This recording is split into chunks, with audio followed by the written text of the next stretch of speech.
Video ini memperkenalkan Lexus LC500 2026 yang tampil dengan reka bentuk sangat elegan, sporty dan futuristik, menjadikannya salah satu kereta mewah paling menarik untuk tahun ini. Model Coupe Premium ini terkenal dengan gabungan prestasi tinggi, teknologi moden dan keselesaan luar biasa yang sesuai untuk peminat kereta sport mewah. Lexus LC500 2026 hadir dengan reka bentuk luaran yang sangat agresif, menampilkan grill spindle ikonik, lampu LED tajam serta garisan badan aerodinamik yang memberikan penampilan eksklusif dan premium. Rekaan ini bukan sahaja meningkatkan gaya visual, malah membantu kestabilan ketika memandu pada kelajuan tinggi.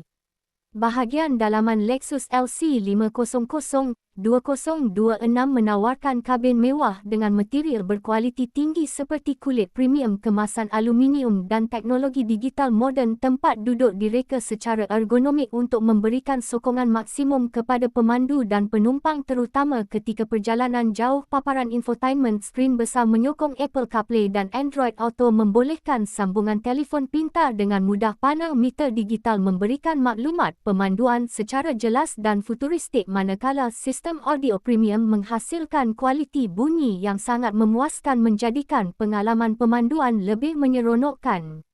Dari segi prestasi, Lexus LC500 2026 dilengkapi enjin berkuasa tinggi yang memberikan pecutan pantas serta kestabilan yang sangat baik di lebuh raya. Sistem suspensi moden membantu memberikan kawalan lebih tepat serta perjalanan lebih lancar walaupun pada kelajuan tinggi. Teknologi bantuan pemandu seperti kawalan pelayaran adaptif, amaran pelanggaran hadapan, bantuan lorong dan sistem brek kecemasan automatik meningkatkan tahap keselamatan serta keyakinan ketika memandu. Struktur badan yang kukuh direka untuk memberikan perlindungan maksimum kepada penumpang sekiranya berlaku pelanggaran, menjadikan model ini bukan sahaja laju tetapi juga selamat.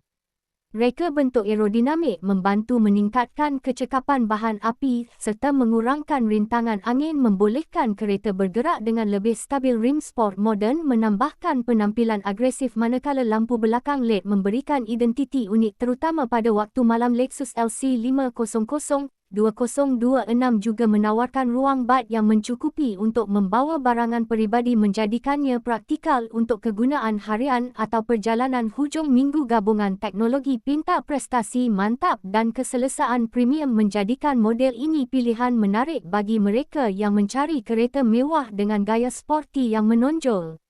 Secara keseluruhan, Lexus LC500 2026 menampilkan keseimbangan sempurna antara reka bentuk moden, prestasi tinggi dan teknologi canggih, menjadikannya salah satu coupe premium paling diingini pada tahun ini. Adakah Lexus LC500 2026 ini kereta sport mewah terbaik untuk pemandu yang inginkan gaya eksklusif dan prestasi hebat? Jangan lupa subscribe channel untuk lebih banyak video kereta terbaru dan menarik di channel ini.